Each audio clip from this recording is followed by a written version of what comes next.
атака, 2-1 выход, Аржанов 1-1 удар и спасает. Понял, Непогодов кончиком. Как же неуклюже сыграл голкипер Кайсара в этом эпизоде. Ну, много мы таких матчей уже видели и в Лиге Чемпионов, и на Кубке мира. Да. Жабаканкава, опасно Федина. Федина удар хороший, но он играет вправо. Тажербит. Тургалиев, передача.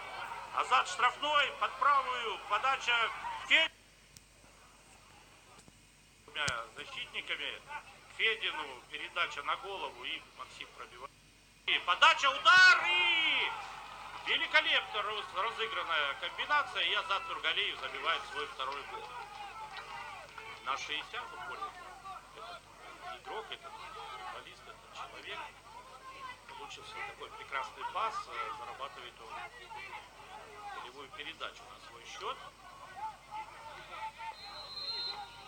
Если забьет Кайсар, это, конечно же, воодушевит команду. Удар немножко. И рикошет.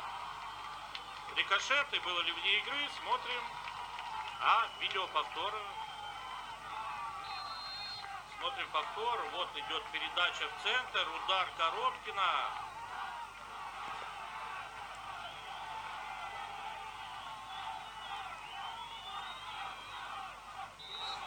Плохо сыграли защитники Тоболова.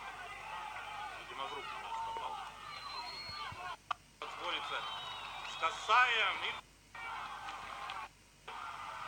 угадывает Непогодов. Но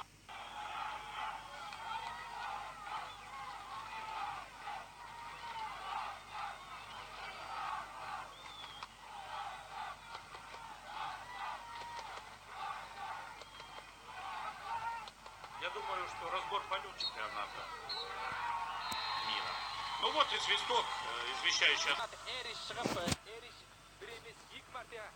Аман алып қалған болатын. Енді Хиктің шабуылы, жылдам шабуыл қазір. Керемет соққы бағыттау мүмкін қазір. Міне өкінішке қарай гол соғып кеткен жағдайы бар. Бұл голдың авторы 18 нөмірдегі ойыншысы Осман Жало қазір. Осман Жалоға керемет пас шығарған Атому Танака болатын. Енді астаналық жігіттерге міндетті түрде жоқ дегенде гол жібермей 2 гол соғуына тура келеді. Оны міндетті түрде біз қазір жігіттерден күтеміз. Мариборға қарсы өткізген ойында да дәл осындай жағдай орын алған болатын. 20 с лишним тысяч грустные и только один счастливый. Так тоже бывает. Мяч в игре остался. Что такое? Ну неужели мы пропустили мяч? Вот это да! Мне кажется, сейчас сердце выпрыгнет из груди этого фаната. Ну что ж, вот. Өкінішке қарай есеп 0-2. Бірінші таймның аяқталуына аз ғана минуттар қалғанда осындай жағдай орын алып отыр. Енді Астана командасына кемі 3 гол соғу керек. 3 гол соғу керек және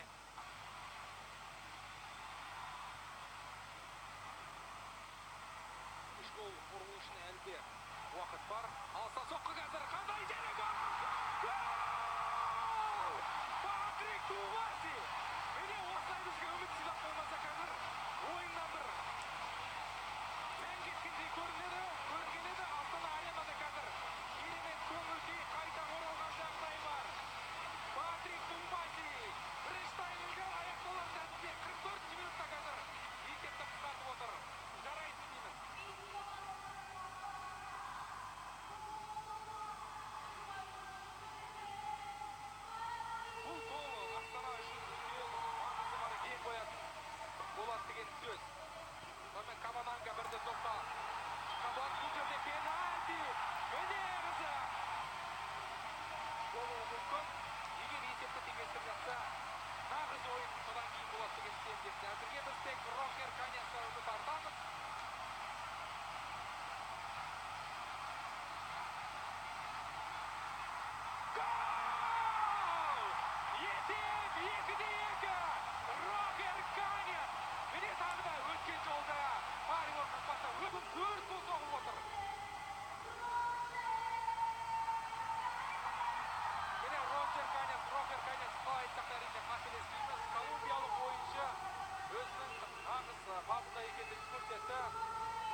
жылдам шабуыл.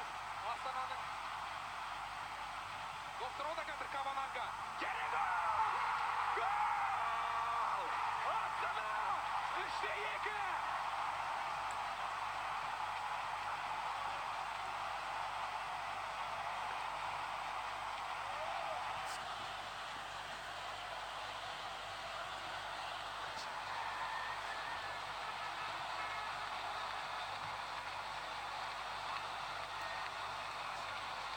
Бұл шедеврдің авторы Дмитрий Шамков. Жуков та қайтты. Каняс. Бірақ Патрик Твумаси қазір Канястан дәл осылай паш етеді деп ойламаса керек. Твумасиге бұлай ойын тәртібін бұзудың ешқандай да қажеті жоқ. Төреші сары қағазын алды қазір. Сары қағаз алып қалуы мүмкін. Жоқ, қызыл қағаз. Міне қараңыздар. Бүгінгі Астана сапынан есеп ашқан ойыншы осылайша ойынның 70-ші минутында қызыл қағаз алып отыр. Астана бір ойыншыға кем ойнайтын болады еді. Твумаси, конечно, слишком активно пошел на игрока. Ника.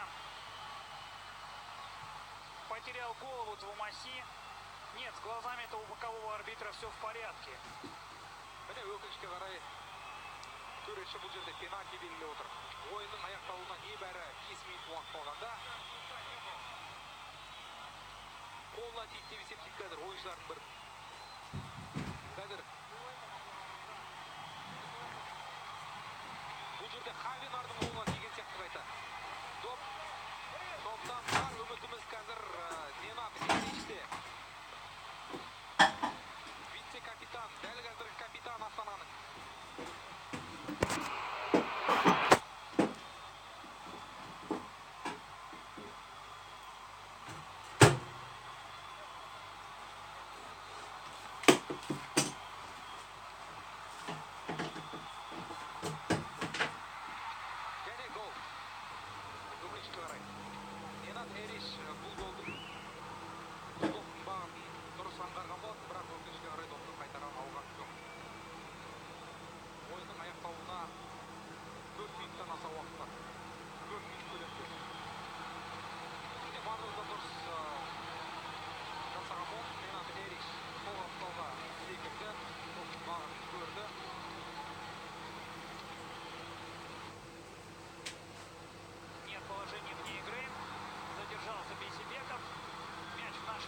Площадке, удар поворотом и перекладина принимает на себя этот удар футболиста Ника.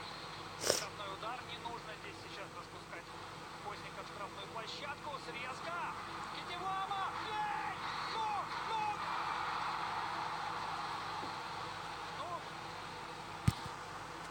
руками, но принципиально арбитр из Израиля решил на сей раз принципиальность не проявлять.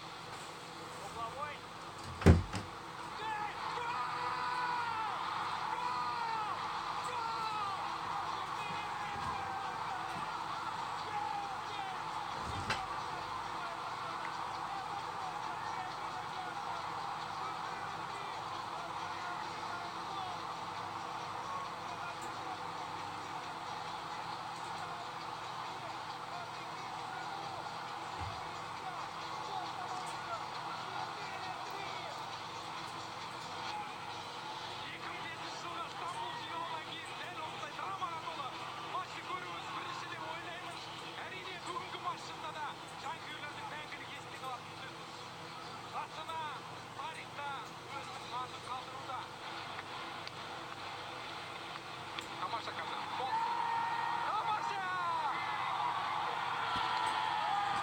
Вниз. Ну, Беляль Коса тоже ответный дальний удар. Вот он его демонстрирует. Гол! Гол Лашо! Беляль Коса на 31-й минуте со своей левой зарядил и попал точнёхонько в угол. И вот сейчас, смотрите, позволили ударить. Слейдер все внимание на голландца, но Беляля оставили. Тот под левую себе подправил мяч и пробил. Подъем. Очень мощный. Смотрите, какая траектория у мяча непредсказуемая. Гол, гол! Слейдер потеряет. О, как удар! Там это есть постоянно отражать атаки соперника очень сложно. И сил может не хватить на концовку. Семиев, потеря, опасный момент. Гол 1-1. Свои ворота забивает Хакан Балтап. Но все началось с ошибки Семи Хакая Астана.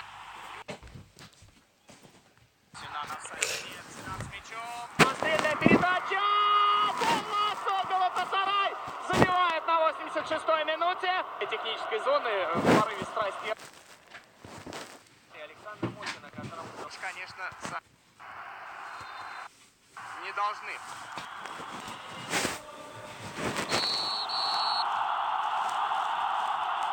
Еще одна подача Муслера. Фантастическая концовка. Гол 2-2. 2-2. Ханес выигрывает борьбу. У полузащитника не было, там показывал арбитр фола. Именно он разогнал эту атаку своей передачей на фланг. Муслера делал, в общем, все правильно. И Ханес головой, вы будете смеяться, но это третий автогол. Похоже, потому как Король еще до того, как мяч вонзился в сетку,